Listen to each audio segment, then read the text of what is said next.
When she left the courthouse, there were blood traces on her car's rear window. Nepal's first female Chief Justice Sushila Karki had no idea that after delivering her historic women's rights verdict, the most dangerous period of her life was just beginning. Those blood traces were just a warning, and what would happen next would shake not only her life but the entire nation of Nepal. The morning of March 3, 2025 started like any other day at Nepal's Supreme Court, but it would end as one of the most significant days in the country's judicial history. The air in Kathmandu was crisp, with the Himalayan peaks visible through the large windows of the Chief Justice's chamber. Sushila Karki had arrived at her office at 6:30 a.m., as was her custom, to prepare for what she knew would be a landmark decision. For months, her court had been deliberating on a comprehensive women's rights case that would affect millions of Nepali women. The case involved multiple petitions: inheritance rights equality, complete ban on forced marriages, criminalizing domestic violence with mandatory jail terms, and establishing women's right to property ownership regardless of marital status. It was the most progressive women's rights legislation Nepal had ever considered. As she sat in her leather chair, reviewing the final draft of the judgment one last time, Sushila reflected on her own journey. Born in a small village in the Gorkha district, she had faced every obstacle imaginable. Her father, a traditional farmer, had initially opposed her education beyond primary school. Girls should learn household work, not books, he had said. But her mother, Kamala Devi, had secretly saved money from selling vegetables to fund Sushila's education. The irony wasn't lost on her that she now sat in the highest judicial position in the land, about to make decisions that would transform the lives of women like her mother, who had sacrificed everything but had no legal rights to show for it. At 10 a.m. sharp, Sushila entered the main courtroom. The gallery was packed beyond capacity. Women from across Nepal had traveled to witness this historic moment. Many wore traditional white saris, others were in modern business attire, but all shared the same hopeful expression. On the other side of the courtroom sat a different crowd: elderly men in traditional Nepali caps, Dakato P, religious leaders, and conservative politicians, their faces stern and disapproving. In the matter of comprehensive women's rights legislation, Sushila began, her voice carrying clearly through the courtroom speaker system. This court has deliberated extensively on the constitutional principles of equality, dignity, and fundamental rights. The tension in the room was palpable. Journalists leaned forward, cameras focused on her every word. After careful consideration of all arguments, evidence, and constitutional provisions, this court hereby declares the following. She paused, looking out at the sea of expectant faces. First, women shall have equal inheritance rights to ancestral property, regardless of marital status or birth order.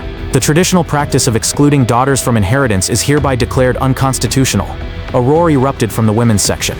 Many were crying, hugging each other, but from the conservative section came angry murmurs. Second, forced marriage of any person under the age of 21 is hereby criminalized with a mandatory minimum sentence of 5 years imprisonment for all parties involved in arranging such marriages.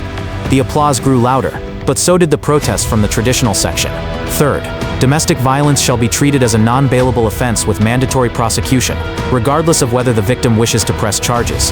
Fourth, women have the unconditional right to own, buy, and sell property without requiring permission from male relatives. By now, half the courtroom was celebrating while the other half was in uproar. Sushila banged her gavel repeatedly to restore order. This judgment is effective immediately and applies to all cases pending in lower courts. Court is adjourned.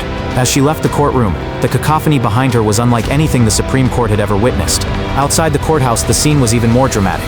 Hundreds of women had gathered, many having walked for days from remote villages after hearing about the case through social media and local radio. They showered Sushila with flower petals, traditional kata scarves, and tears of gratitude.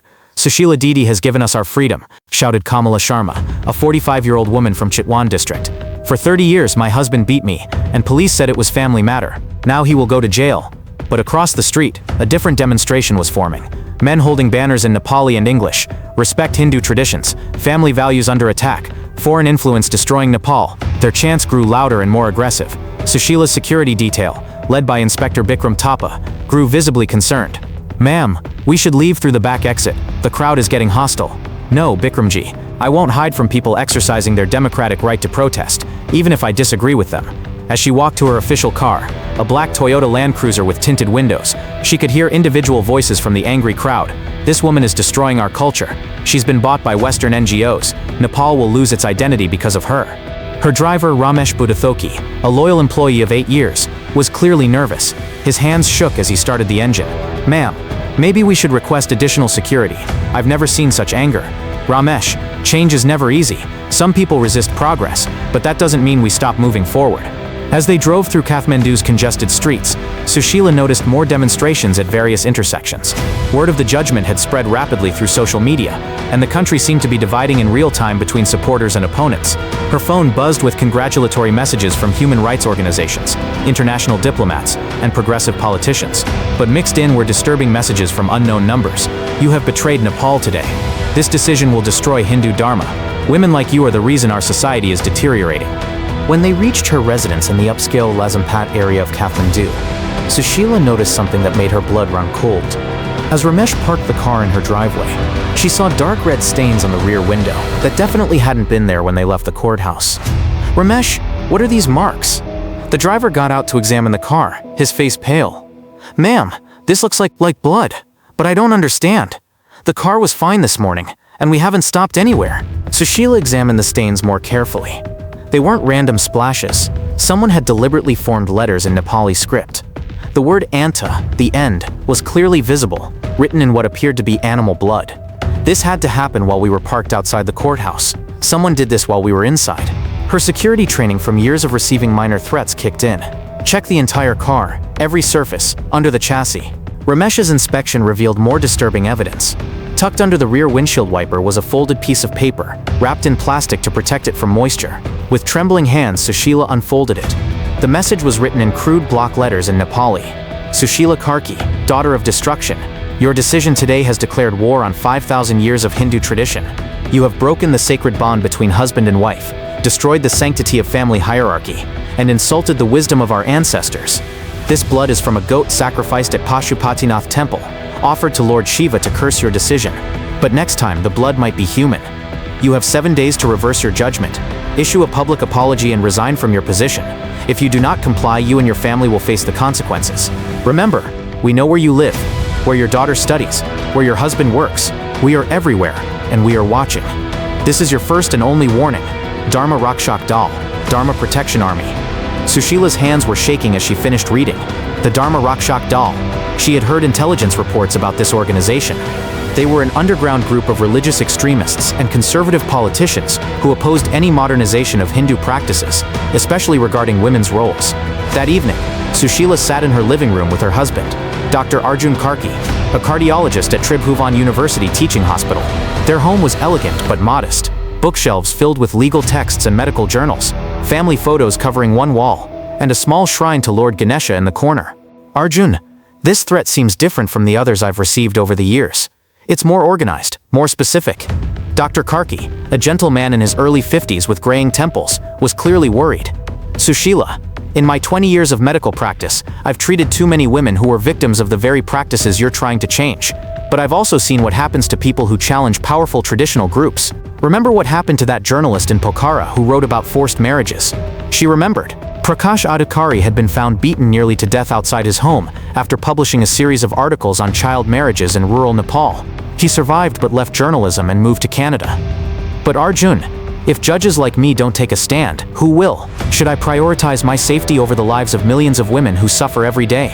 Their conversation was interrupted by their housemaid Didi Maya, a 60-year-old woman who had worked for their family for over a decade. She entered with tea and homemade sel roti, traditional Nepali bread, but her usually cheerful demeanor was replaced by obvious anxiety. "Ma'am, I wanted to tell you something. Today when I went to the market, many people were talking about your decision. Some were very happy, but others..." She hesitated. "What did they say, Didi Maya?" "Some men were saying very bad things. They said you should be taught a lesson, that you're not a real Nepali woman. I got scared and came home quickly." This was particularly troubling because Didi Maya shopped at the local market in their neighborhood, which was generally considered progressive and educated. If such sentiments existed there, the situation in more conservative areas could be much worse. At 9:30 p.m., just as they were finishing dinner, the landline phone rang. Arjun answered. "Hello, Karki residence." Sushila could hear a muffled, electronically altered voice from across the room. Arjun's face went pale. "It's for you. The caller won't identify themselves." Sushila took the phone hesitantly. "This is Sushila Karki." "Namaste, Sushila-ji," the distorted voice said with mock politeness. "I hope you received our message today. Who is this? What do you want? We are the protectors of Hindu Dharma, the guardians of Nepal's sacred traditions. Today you made a very big mistake. Protecting women's rights is not a mistake. You have given women permission to disobey their husbands, to claim men's property, to destroy family unity. This is against God's will. Which God are you talking about? The God I know teaches compassion and equality.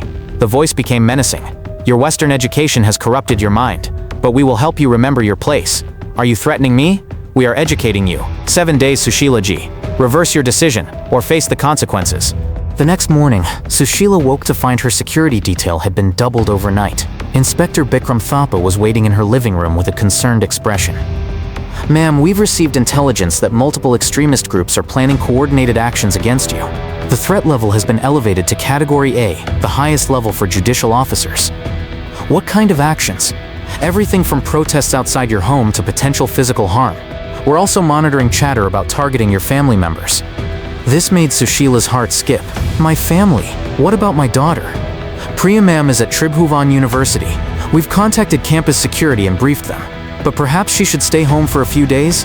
Priya Karki was 20 years old, studying law at Nepal's most prestigious university, following in her mother's footsteps. She was brilliant, idealistic, and fearless, perhaps too fearless for her own good.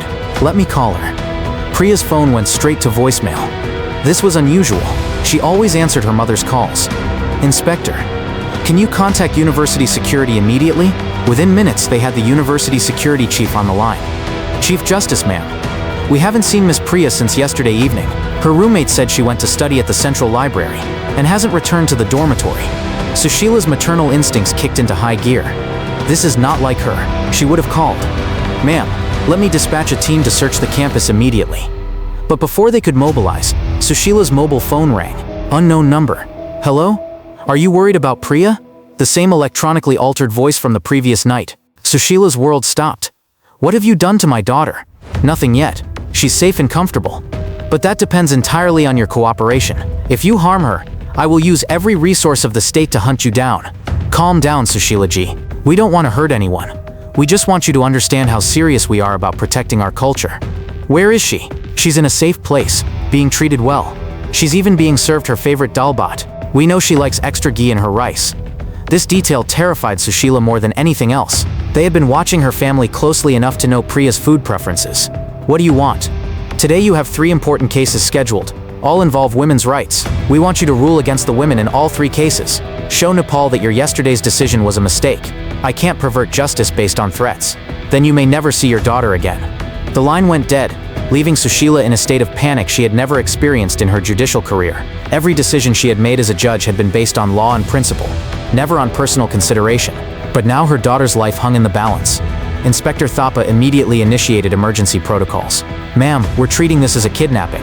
I'm coordinating with Anti-Terrorist Unit and Intelligence Bureau. We'll find her. But Sushila knew that in cases like this, time was critical, and she had to be in court in 2 hours. The first case of the day involved 19-year-old Sunita Tamang from Dolaka district. She had been married at 16 to a 35-year-old man who regularly beat her and forced her into prostitution to pay his gambling debts. Sunita had escaped and was seeking divorce and protection under the new women's rights legislation. Under normal circumstances, this would be exactly the type of case Sushila would rule on decisively in favor of the victim. But now, with Priya missing, every principle she stood for was being tested. As she sat in her chamber preparing for court, her phone buzzed with a text message from an unknown number. It contained a photo that made her gasp. The image showed Priya sitting on a simple cot in what appeared to be a small, clean room. She was unharmed but looked frightened. She was holding a copy of today's newspaper, proving the photo was current. A handwritten note at the bottom read, "Your daughter is safe. Your decision today will determine if she stays that way." Maya, her secretary, knocked on the door. "Mom, the courtroom is ready. All parties are present for the Sunita Tamang case." Sushila stared at the photo of her daughter, then at the case file of young Sunita Tamang. 2 young women both depending on her for justice and protection. But she could only save one of them. "Maya, give me 5 more minutes." In the courtroom, Sushila looked out at the packed gallery. Word had spread about her historic ruling from the previous day, and even more people had come to witness her follow-up decisions. In the front row sat Sunita Tamang, a thin young woman in a simple blue kurta, her eyes filled with hope and desperation. Directly behind Sunita were women from various NGOs, human rights activists, and journalists from both local and international media. They expected Sushila to continue her progressive stance from yesterday. But in the back rows sat a different crowd. Men in traditional dress, some she recognized as religious leaders, others as conservative politicians. Their presence felt more threatening today than it had yesterday. "Your Honor," began Sunita's lawyer, Advocate Sharmila Gurung, This case represents exactly the kind of abuse your landmark ruling yesterday was designed to prevent. My client was forced into marriage as a minor, subjected to domestic violence and sexual exploitation, and needs the court's protection to rebuild her life. The opposing lawyer representing Sunita's husband argued, "Your Honor, with great respect for your yesterday's ruling, we must consider that marriage is a sacred bond. Every couple faces difficulties. Perhaps counseling and family intervention would be more appropriate than breaking up a marriage." Sushila looked at Sunita, whose eyes held the same desperate hope she had seen in countless women over her career. Then she thought of Priya, alone and frightened somewhere, depending on her mother to make an impossible choice. Her phone, set to silent, lit up with another message. "The young woman in front of you has survived this long. Your daughter might not be so lucky if you make the wrong choice." Taking a deep breath, Sushila began her ruling. In the matter of Sunita Tamang versus Kul Bahadur Tamang, this court has carefully considered all evidence and arguments presented. The courtroom was deadly silent. Marriage, while sacred, cannot be used as a shield to protect criminal behavior. Domestic violence and sexual exploitation are crimes against the state, not merely family matters. Hope flickered in Sunita's eyes, but Sushila noticed several men in the back rows reaching for their phones. Therefore, this court grants the petitioner's request for divorce and restraining order. The respondent is ordered to pay compensation for physical and psychological damages, and criminal charges for sexual exploitation will be filed separately. The courtroom erupted. Women cheered, while conservative groups looked furious. Sushila had upheld her principles despite the personal threat, but she knew she had just put Priya in greater danger. As court adjourned, her phone immediately rang. "You made the wrong choice, Sushila ji. Your daughter will pay the price for your stubbornness. Please, I'll do anything else, just don't hurt her. There are 2 more cases today. Rule against the women in both, or start planning your daughter's funeral." The second case involved a property dispute, where a woman was claiming her deceased father's land against her brother's objections. The third was a domestic violence case, where a woman sought prosecution of her husband, despite family pressure to drop charges.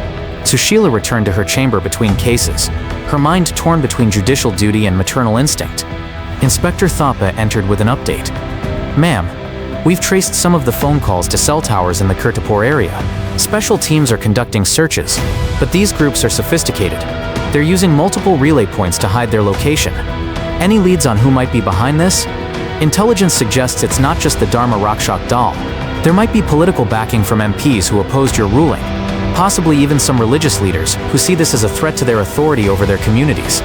At that moment, Maya rushed in with urgent news. "Ma'am, there's been a development. A woman claiming to be part of the group that has Priya called. She wants to speak with you privately. Put her through."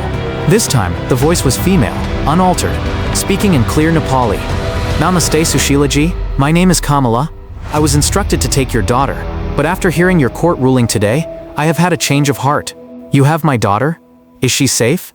"She is safe. But I want you to know that I am also a victim of the system you are trying to change. I was married at 14, beaten for 20 years, denied education, denied property rights. I joined this group because they promised me purpose, but I realize now they just want to keep women like me oppressed. Where are you keeping her? In a house in Kirtipur. But Sushila ji, there are men here who will hurt her if you don't follow their demands. They are planning to make an example of her, if you rule in favor of women in the remaining cases. What can I do? I will try to help her escape tonight, but you must also be careful. They are planning something bigger than just threats. There are powerful people involved, politicians, businessmen, religious leaders. Your ruling has united many enemies." Suddenly, there was a commotion on the other end of the phone, male voices shouting, sounds of a struggle. "Sushila ji, I must go. I will try to protect your daughter. But remember, the fight for women's rights is bigger than any one person. Even if something happens to us, don't stop fighting." The line went dead. Despite the personal turmoil, Sushila returned to court for the final 2 cases of the day. The property case was decided in favor of the woman's equal inheritance rights. The domestic violence case resulted in immediate arrest warrant for the abusive husband. Each decision was met with celebration from progressive supporters and increasing anger from conservative groups. Sushila knew she had likely signed her daughter's death warrant, but she couldn't betray the millions of women who depended on the law for protection. As court ended, Inspector Thapa received an urgent radio call. "Ma'am, we've located the house in Kirtipur. Special forces are moving in now. The rescue." 20 minutes later, Sushila received the call she had been praying for. "Ma'am, we have Priya. She's safe. We also arrested 12 members of the Dharma Rakshak Dal, including their leader, a former MP named Gopal Prasad Sharma." At the hospital, Sushila embraced her daughter, both crying with relief.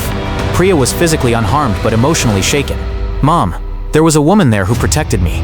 She said she was inspired by your court ruling to help women instead of hurting them.